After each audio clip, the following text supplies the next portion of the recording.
विश्व युग कथा प्रारंभ है।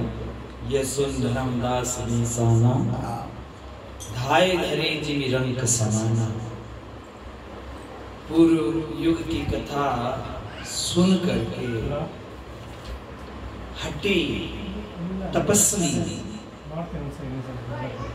योगी धनुष मुनि की कथा सुन करके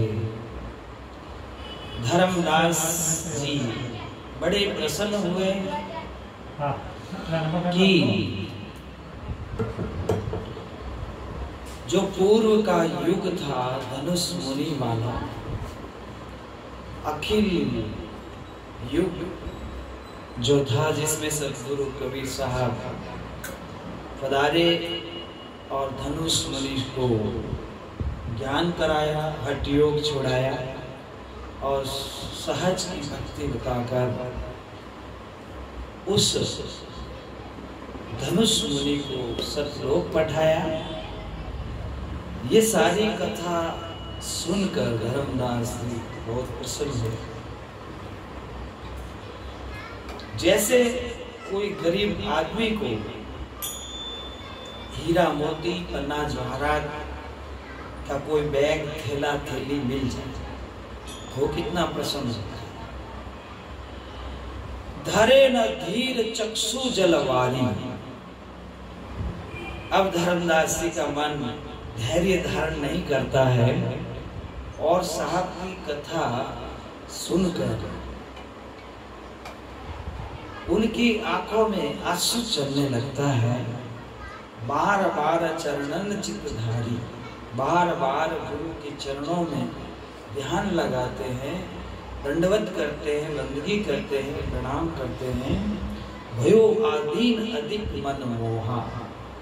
कथा प्रसंग सुनकर मन सतगुरु के चरणों में स्थिर होने लगा, नाम में स्थिर होने लगा, सुर्खी रुकने लगी। तरुण उदय पंकज जिमि सोहा। तरुण उदय पंकज जिमि सोहा। इस तरह से रात में फूल चंद्रमा उदित होते ही कमल खिलता है। मोहि अदम तुम कीन करतारत, और गुरु लागे कहीं स्वारत। कई गुरु स्वार्थ की गुरुवाई करते हैं और आप गुरुदेव अनेक जीवों को सत्य मार्ग पर लगा करके तार लेते हैं। मैं महान पापी, कुटिल अपराधी, अनेक अवगुणों से युक्त हूँ।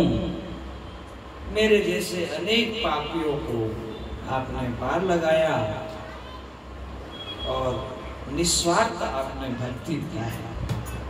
आगे आने मोहि, आगे बानी मोहि सुनाओ, आपन जान मोहि चेता। आगे कौन से युग में आप प्रकट हुए सद्गुरु, उस युग की कथा श्रवण कराओ, उस युग का नाम।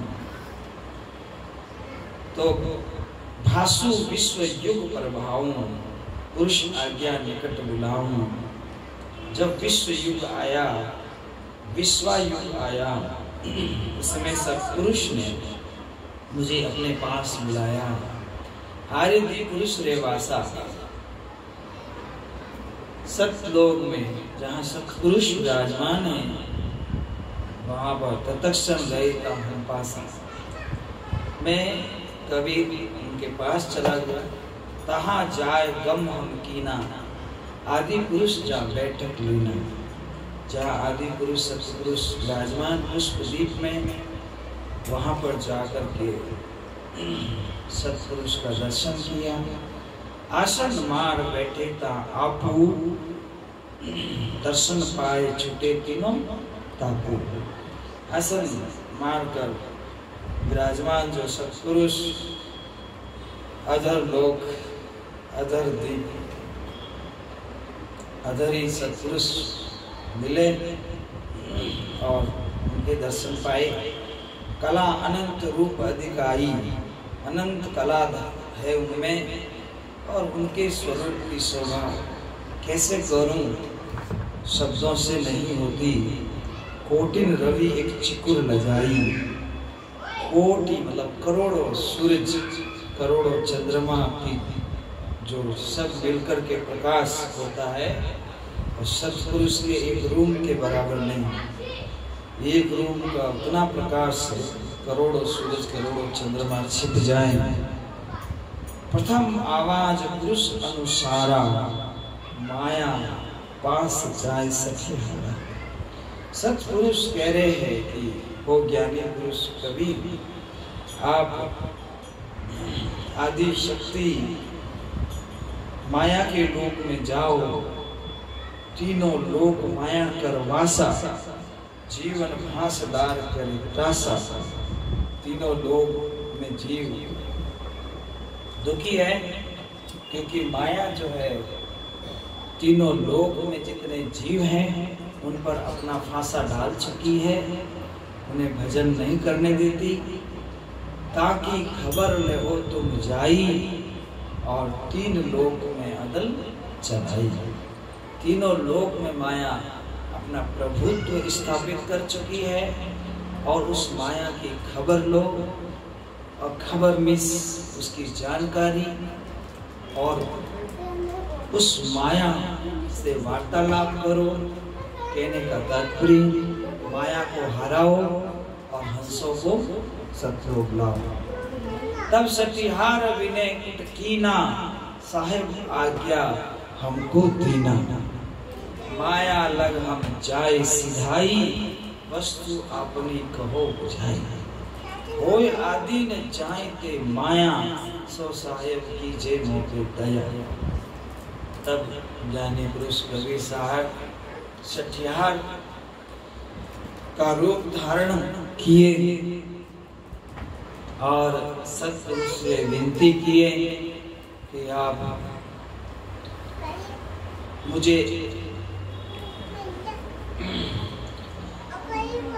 वह ताकत शक्ति का एहसास कराओ कि जिससे मैं आदि शक्ति माया को हरा सकूं।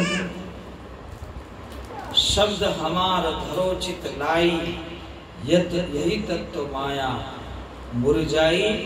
जाओ वेग जन लाओ पारा, जीवन कष्ट भयो अधिकारा। भव सागर में जीव बहुत कष्ट पा रहे हैं, दुख पा रहे हैं, बंधन में पड़ गए हैं। उनको मुक्त करना है, तो मूल रूप से माया जब तक हटेगी नहीं, तब तक जीव मुक्त कैसे हो। माया छोड़ नहीं रही है। शब्द हमारा धरो चित लाई। पुरुष परम पुरुष जब वचन उचारा, तत्क्षण गए माया के द्वारा। इस तरह सत्पुरुष ज्ञानी पुरुष कबीर साहब को कहा कि आप माया के देश में जाओ। तब कबीर साहब तत्क्षण माया के देश में पहुंच गए। ताही द्वार गण बैठे रहाए, माया सो सब जाए जनाए।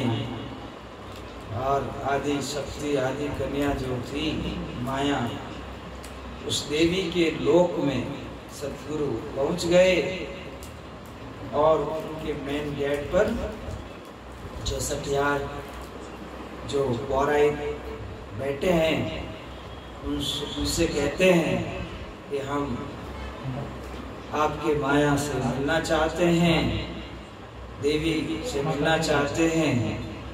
जाओ आपकी देवी को समाचार दे। पूछे देवी मन चित लायस, कौन देश सठियार रहायस। कौन पुरुष तुम कहाँ पठावा, सो तुम हमको वचन सुनावा। देवी ने सदगुरु को अंदर स्वागत सहित अंदर बुलवा लिया और ऊंचा आसन दिया। तो देवी पूछ रही है कि आप कौन हो और यहाँ क्या संदेश देने के लिए आए हो। और आपको किसने भेजा है, सो मुझे बताओ। आगे सदगुरु सठियार रूप में देवी को कहते हैं,